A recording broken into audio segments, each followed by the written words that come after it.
चारों ओर से पुष्प वर्षा हो रही है, मंगल ध्वनियां बज रही है, शहनाइयों की मधुर आवाज सुनाई दे रही है। दुल्हन शादी के लाल जोड़े में सजी हुई धीमे कदमों से चल के आ रही थी। वह रवि के पास बैठ गई और पंडित ने उसका हाथ रवि के हाथ में दे दिया। रवि उसकी मुलायम हाथों का स्पर्श पाकर पुलकित हो गया और कसकर दबाने लगा। पर ये क्या, ये तो कड़क हो गए, बिल्कुल लोहे की तरह दब ही नहीं रहे थे। घबराकर रवि की नींद खुल जाती है। वो देखता क्या, पानी की बोतल को दबा रहा था। वह सपना देख रहा था। वह उठ के बैठ जाता है। उसे खुद पर ही हंसी आती है। रवि एक अनाथ अकेला लड़का था। उसके आगे पीछे कोई नहीं था।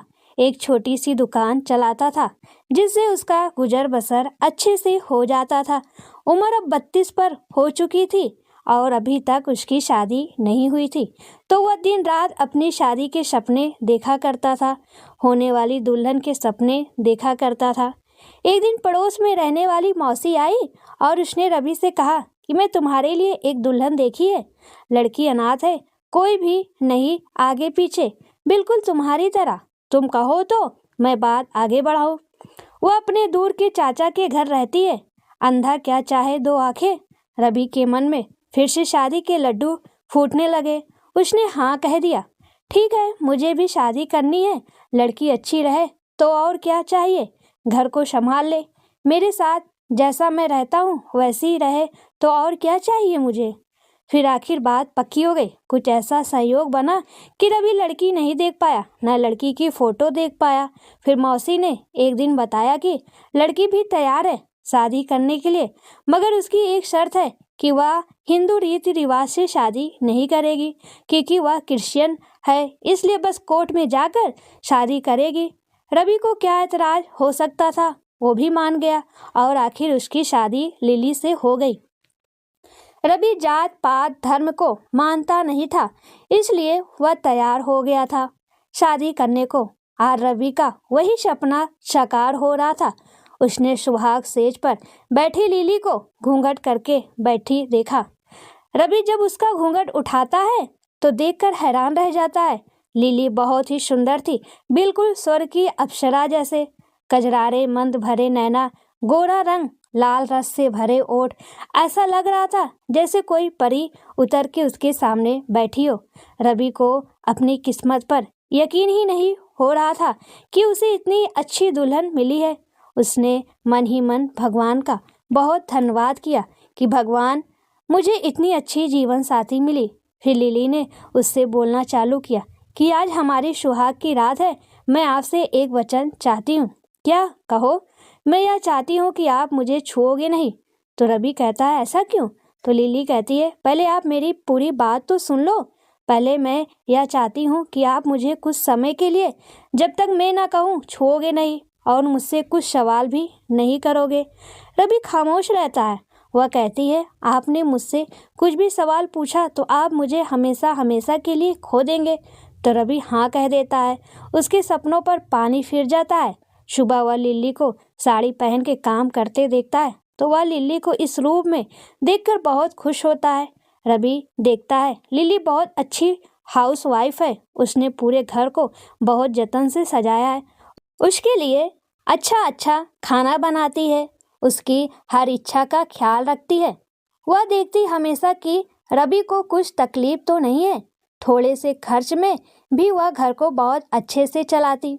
रवि उससे बहुत प्यार करने लगा था, मगर जब भी रवि उसके पास जाता तो हमेशा वह अपनी शर्त याद दिला देती थी कि मुझे छूना मत। उनकी गृहस्थी अच्छे से चल रही थी।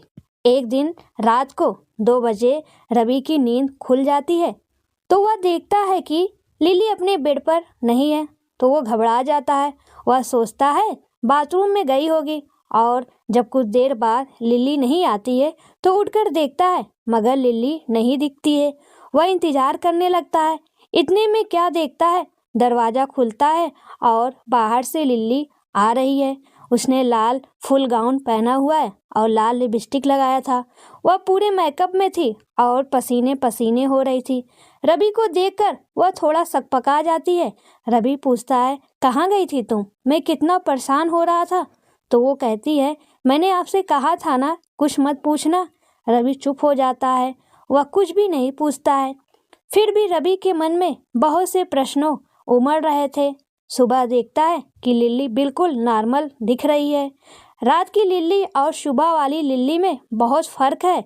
दूसरे दिन भी रवि को नींद नहीं आती है, वो जागता ही रहता है। देखता है पास में लिल्ली सो रही है, एकदम से झपकी लग जाती है और फिर आंखें खोलकर देखता है लिल्ली गायब। रवि फिर परेशान हो जाता है, सोचता रहता है कहाँ गई होगी लिल्ली। उसे दरवाजे पर फिर आहट होती है तो रवि आंखें बंद करने का नाटक करता है और देखता रहता है। लिल्ली उसी ड्रेस में, उसी लाल गाउन में, लाल लिपस्टिक, बाल खुले हुए और आ रही है, पसीना पसीना है। इस बार उसे ये भी दिखा कि लिल्ली के मुंह पर खून भी लगा हुआ है। वह बहुत घबरा जाता है पर सोने का नाटक करता रहता है।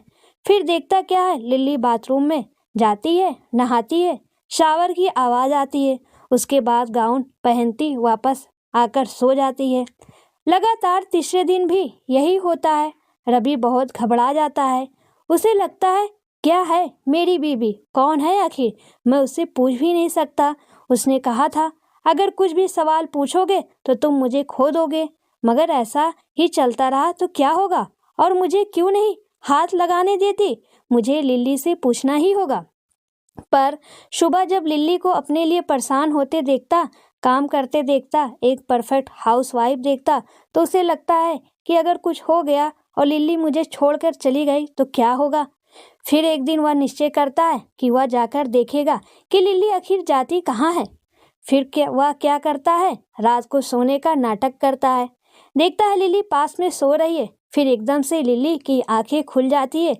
वह देखता उसने अपने पूरे कपड़े उतार दिए हैं और वही लाल गाउन डाल रही है, अच्छे से तैयार हो रही है। फिर घर से निकल जाती है। उसके पीछे पीछे रवि भी चला जाता है। रवि देखता क्या है, लिल्ली सड़क पर एक साइड खड़ी हुई है। एक कार आ रही है तो लिल्ली उसको रोकने का अंगूठे से लिफ्ट का इशारा करती है। कार आकर उसके पास रुक जाती है। उसमें से एक आदमी निकलता है, लिल्ली से कुछ बातें करता है और लिल्ली उसकी कार में बैठ जाती है और कार आगे बढ़ जाती है। रवि यह देखकर हैरान रह जाता है। वह वापस आकर अपने बिस्तर पर सो जाता है। लिल्ली आती है, वैसे ही उसके मुंह पर खून लगा हुआ था। आकर नहाती है, नाइट ड्रेस पहन के सो जाती है। अब दूसरे दिन रवि की उससे कुछ पूछने की हिम्मत नहीं होती है। अब दूसरे दिन रात को फिर वही होता है। रवि सोने का नाटक करता है, लिल्ली तैयार होकर निकल जाती है। रवि इस बार अपनी गाड़ी ले लेता है और से थोड़ी पीछे रहता है कि लिल्ली को एहसास न हो। फिर वही होता है, लिल्ली एक गाड़ी में लिफ्ट लेकर बैठ जाती है। रवि उसके पीछे पीछे जाता है। वह क्या देखता है कि एक पेड़ के पास रुक गई है, सुनसान जगह है। वह आदमी और लिल्ली दोनों कार से नीचे उतर आते हैं और गले लग जाते हैं। उसके बाद का जो दृश्य था वो बहुत ही भयानक था। रवि क्या देखता है, लिल्ली जो है उसका चेहरा बहुत ही भयानक हो जाता है। उसके दो दांत बड़े हो जाते हैं। वह साथ वाले आदमी के गले के पद कंधे पर चुभा देती है और देखते ही देखते वह आदमी पीला पड़ जाता है और नीचे गिर जाता है। लिल्ली के दांत वापस नॉर्मल हो जाते हैं कि वह घबरा जाता है। इतने में क्या देखता है, लिल्ली मुड़कर उसे घूर के देख रही है। रवि तुरंत गाड़ी स्टार्ट करके वापस घर आ जाता है और बिस्तर पर बैठ जाता है। 10 मिनट बाद लिल्ली भी आ जाती है, कहती कुछ नहीं और नहाने चली जाती है। नाइट ड्रेस पहन के आ जाती है। रवि उससे पूछता है, आज तो मुझे बताना ही पड़ेगा, कौन हो तुम या क्या करती रहती हो। लिल्ली कहती है, तुम मुझसे मत पूछो, तुम मुझे खो दोगे। तो रवि बोला, मुझे तुम्हें खोने का डर अभी है, तुम राक्षस हो क्या, आखिर तुम क्यों परेशान करती हो, क्यों लोगों की जान के पीछे पड़ी रहती हो। तो लिल्ली बताती है कि मेरी माँ वेम्पायर थी और पिता इंसान थे। फिर जब मेरा जन्म हुआ तो मुझ में पिता और माता दोनों के गुण आ गए। दिन में मैं इंसान रहती हूँ और रात को मैं वेम्पायर बन जाती हूँ। वेम्पायर वही जो लोगों का खून चूस के जिंदा रहते हैं। मैं वेम्पायर नहीं बनना चाहती थी, मैं मनुष्य ही रहना चाहती थी, पर यह मेरे बस में नहीं था। फिर एक दिन फादर ने मुझे बताया कि किस तरह से मैं केवल मनुष्य बन सकती हूँ और मुझे वेम्पायर योनि से मुक्ति मिल सकती। उन्होंने कहा कि अगर मैं किसी मनुष्य से शादी कर लूँ और 1 वर्ष तक वह मुझसे कोई भी संबंध नहीं बनाएगा और कोई सवाल किए बिना रह लेगा तो मुझे इस योनि से मुक्ति मिल जाएगी और मैं पूरी तरह से मनुष्य बन जाऊंगी। इसलिए मैंने कहा था कि तुम मुझे कुछ भी सवाल मत करना और तुमने ऐसा किया भी, पर अब तुमने मुझसे ये सब पूछ लिया तो मुझे बताना ही पड़ा।